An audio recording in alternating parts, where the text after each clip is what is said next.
নমস্কার, সকল ভক্ত বন্ধুদের সাদর আহ্বান জানাই বেদান্ত দর্শন ফেসবুক পেজে।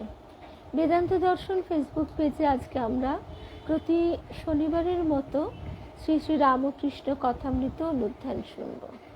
কথামৃত অনুধ্যানে আজকে আমাদের পৌঁছে যেতে হবে শ্যামপুকুর বাটি।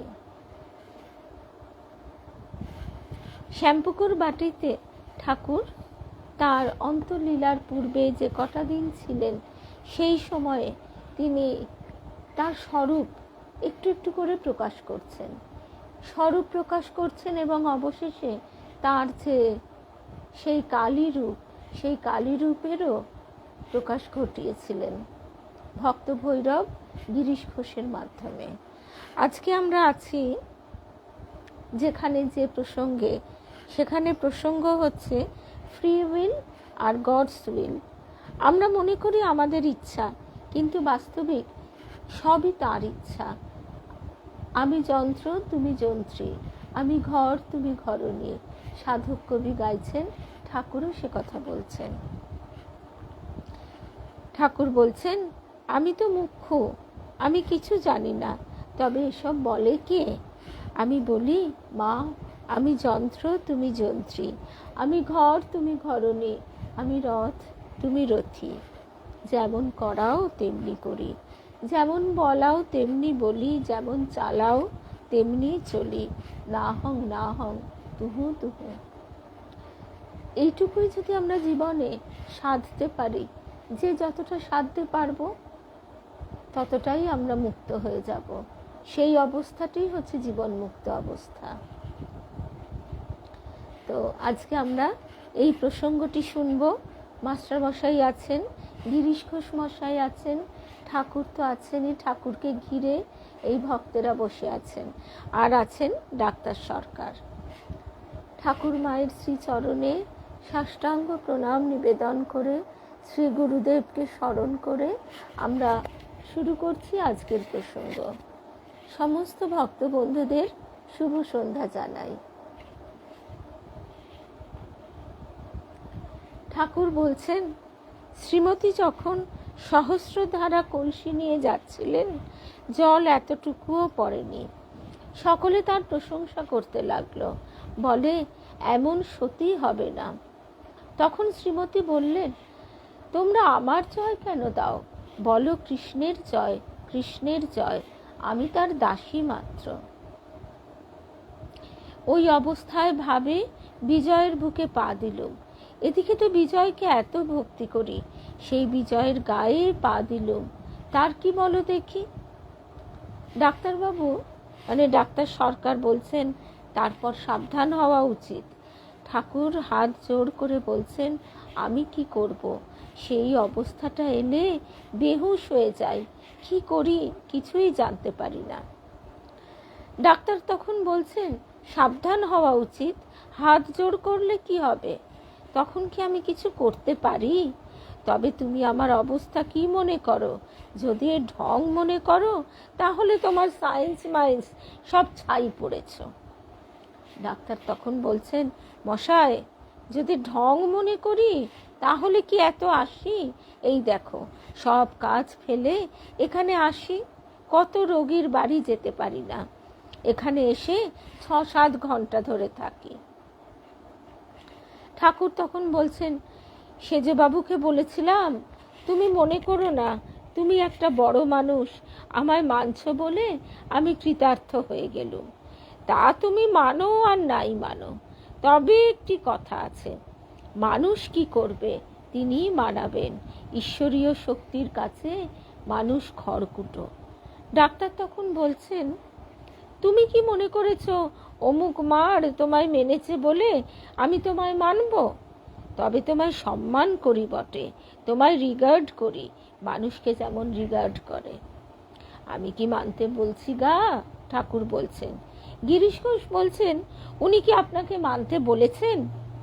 ডাক্তার তখন বলছেন, তুমি কি বলছো, ঈশ্বরের ইচ্ছা?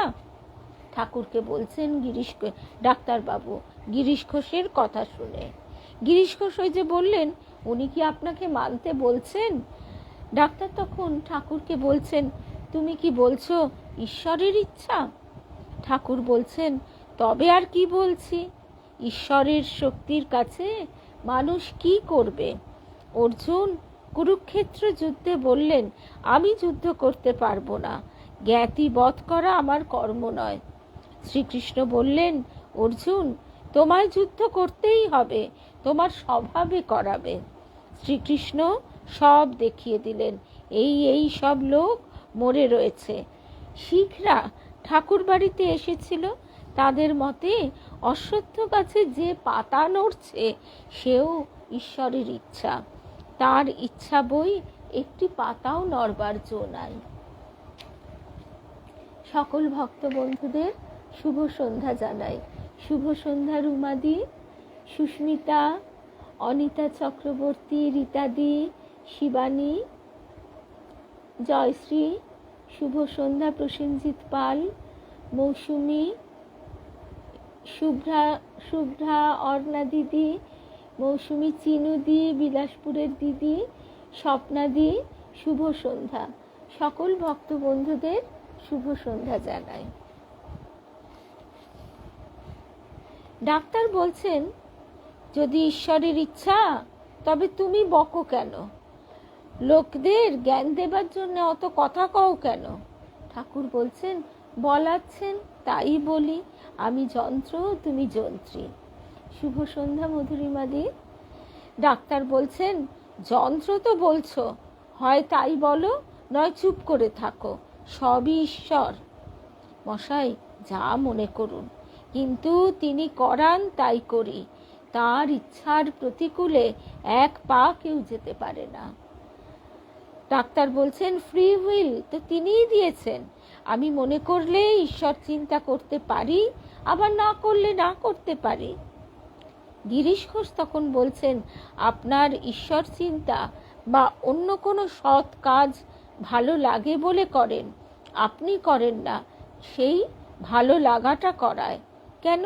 আমি কর্তব্য কর্ম বলে করি, সেও কর্তব্য কর্ম করতে ভালো লাগে বলে।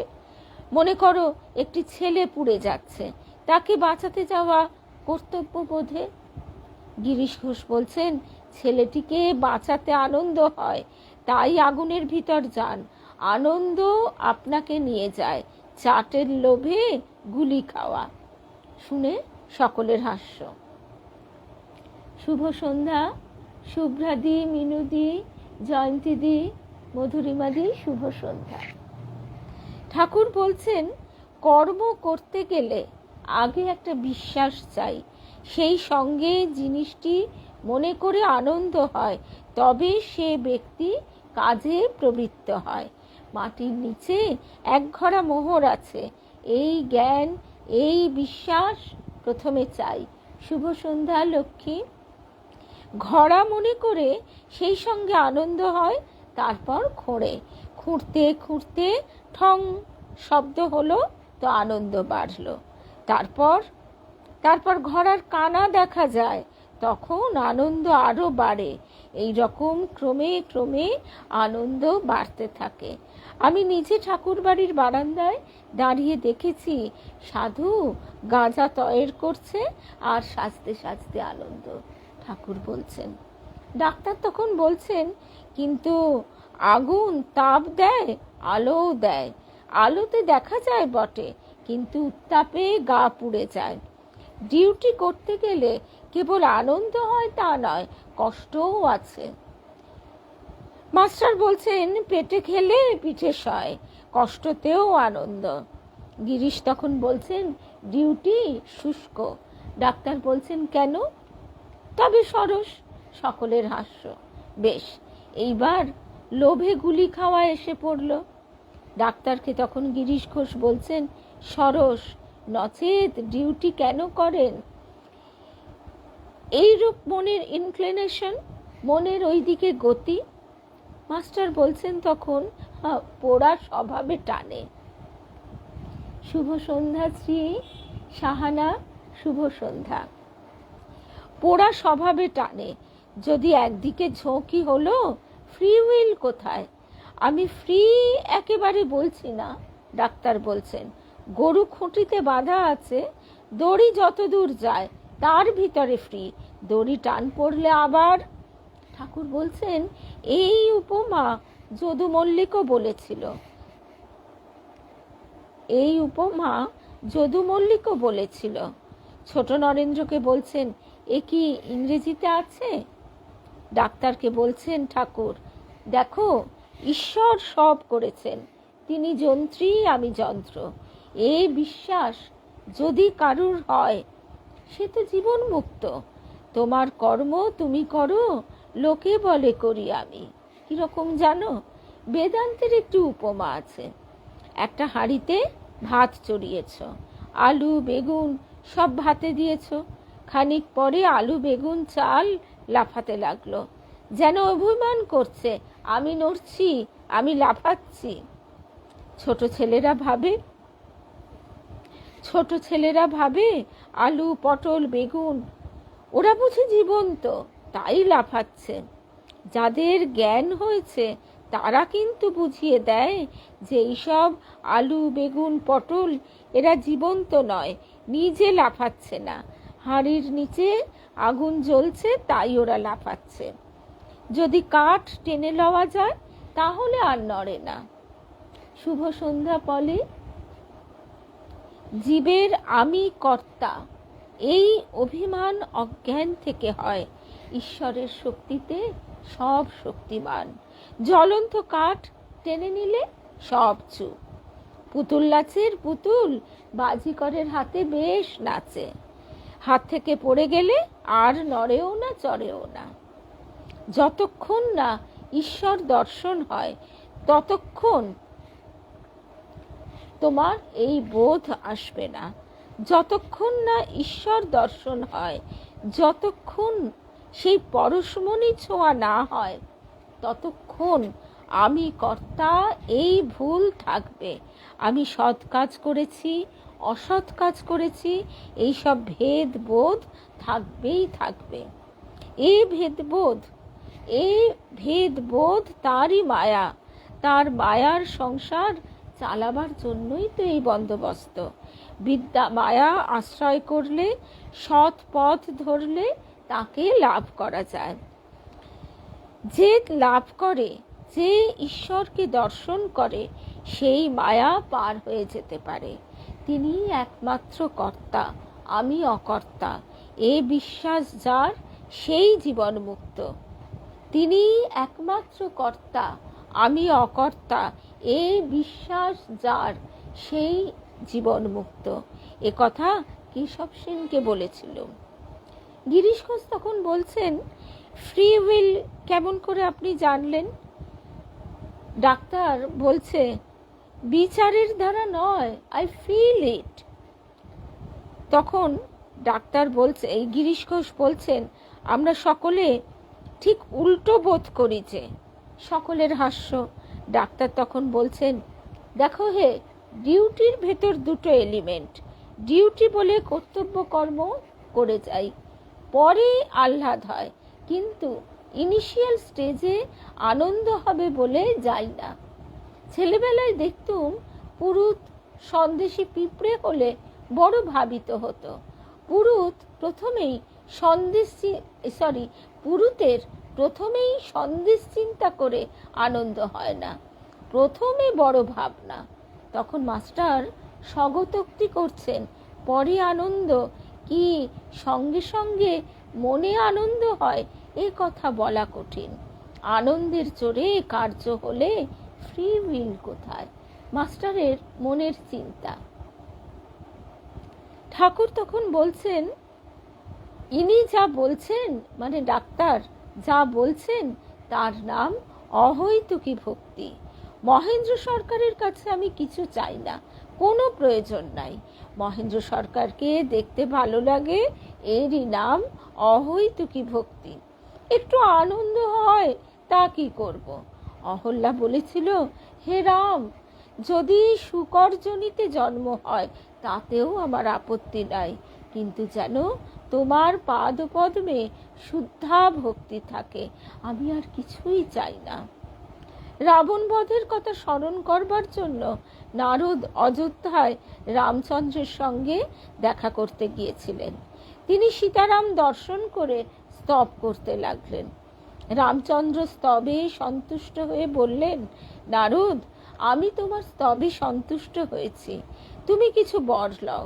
নারদ বললেন, রাম, যদি একান্ত আমায় বর দেবে তো এই বর দাও, যেন তোমার পাদ পদ্মে আমার শুদ্ধা ভক্তি থাকে, আর এই করো যেন তোমার ভুবনমোহিনী মায়ায় মুগ্ধ না হই।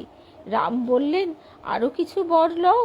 নারদ বললেন, আর কিছুই আমি চাই না, আর কিছুই আমি চাই না, কেবল চাই তোমার পাদ পদ্মে শুদ্ধা ভক্তি।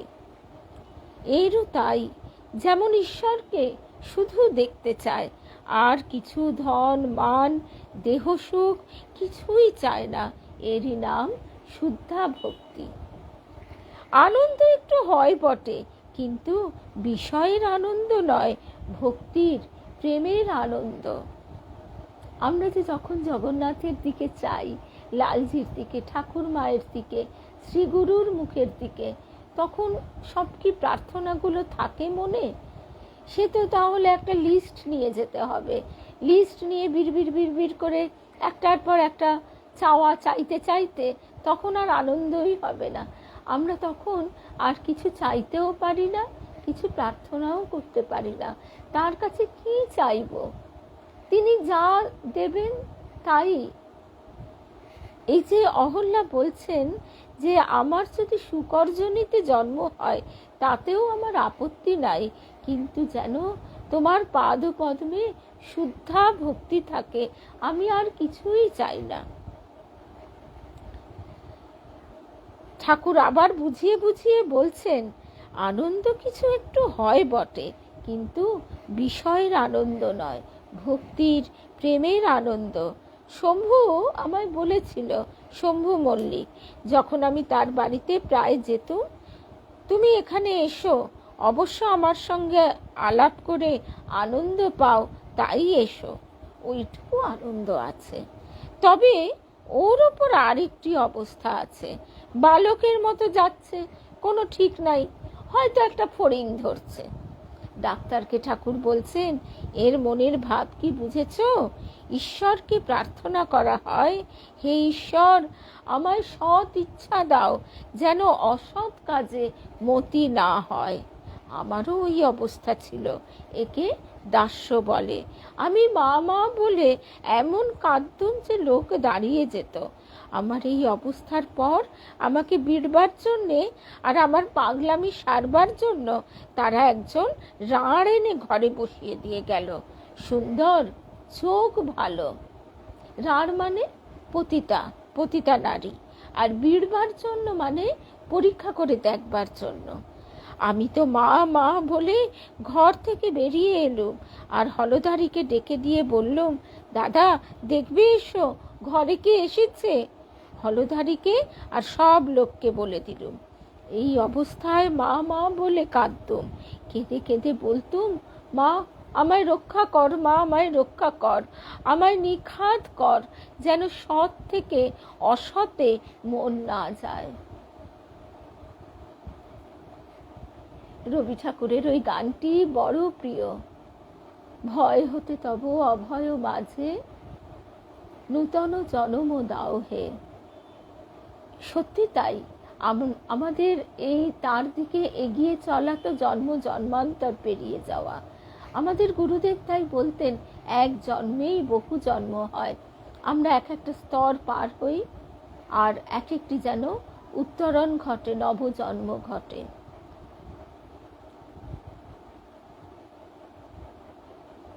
কেউ কেউ প্রারব্ধের গুণে জন্ম থেকে শুদ্ধ সত্য গুণ পায়, ঠাকুর বলছেন। ঠাকুর আবার ডাক্তারকে বলছেন, তোমার এই ভাব তো বেশ, ঠিক ভক্তি ভাব, দাস ভাব। দেখো, যদি কারো শুদ্ধ সত্য আসে, সে কেবল ঈশ্বর চিন্তা করে, তার আর কিছুই ভালো লাগে না। কেউ কেউ প্রারব্ধের গুণে জন্ম থেকে শুদ্ধ সত্ত্ব গুণ পায়। কামনা শূন্য হয়ে কর্ম করতে চেষ্টা করলে শেষে শুদ্ধ সত্ত্ব লাভ হয়। রজ মিশানো সত্ত্বগুণ থাকলে ক্রমে নানা দিকে মন হয়। তখন মনে আসে জগতের উপকার করব, এইসব অভিমান এসে জোটে। জগতের উপকার এই সামান্য জীবের পক্ষে করতে যাওয়া বড় কঠিন। কেউ যদি মূর্খের মতো ভাবে আমি জগতের উপকার করব, তাহলে একবার ভাবতে হয় যে আমার অস্তিত্বটা কোথায়। আমরা দেবযান পড়তে পড়তে বারবার এ কথাই শুনছি, এই অনন্ত ভাব, অনন্ত ছায়াপথ, তার মধ্যে কোথায় আমাদের সৌরজগৎ, তার মধ্যে আমি কোথায়, আমি জগতের উপকার করব। এ তো উন্মাদ পাগলের প্রলাপ। কিন্তু এমনই মায়ার ছলনা। জগতের উপকার এই সামান্য জীবের পক্ষে করতে যাওয়া বড় কঠিন। তবে যদি কেউ জীবের সেবার জন্য কামনা শূন্য হয়ে কর্ম করে, তাতে দোষ নাই। একে নিষ্কাম কর্ম বলে। এরূপ কর্ম করতে চেষ্টা করা খুব ভালো, কিন্তু সকলে পারে না, বড় কঠিন। সকলেরই কর্ম করতে হবে। দু একটি লোক কর্ম ত্যাগ করতে পারে, দু একজন লোকের শুদ্ধ সত্ত্ব দেখতে পাওয়া যায়। এই নিষ্কাম কর্ম করতে করতে রজ মিশানো সত্ত্বগুণ ক্রমে শুদ্ধ সত্ত্ব হয়ে দাঁড়ায়। তখন যথার্থ সত্ত্বগুণের ঘনীভূত রূপ প্রকাশ পায়। শুদ্ধ সত্ত্ব হলেই ঈশ্বর লাভ তার কৃপায় হয়। সাধারণ লোকে এই শুদ্ধ সত্ত্বের অবস্থা বুঝতে পারে না।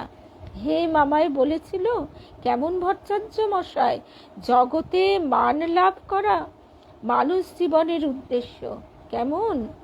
অর্থাৎ জগতে মানই হতে হবে, সবাই মান দেবে, এটাই তার ধারণা জীবনের উদ্দেশ্য। আজকে এই অবধি শুনলাম, কারণ আমাদের শোনার থেকে মনন এবং নিদিধ্যাসনটি অনেক বেশি প্রয়োজন।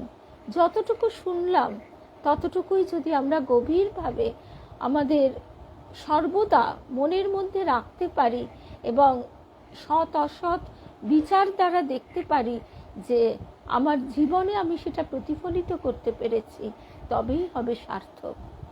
তাই আজকে যেটুকু শুনলাম সেটুকু তার কাছে প্রার্থনা, তিনি যেন আমাদের অন্তরে দৃঢ়ভাবে এঁকে দেন।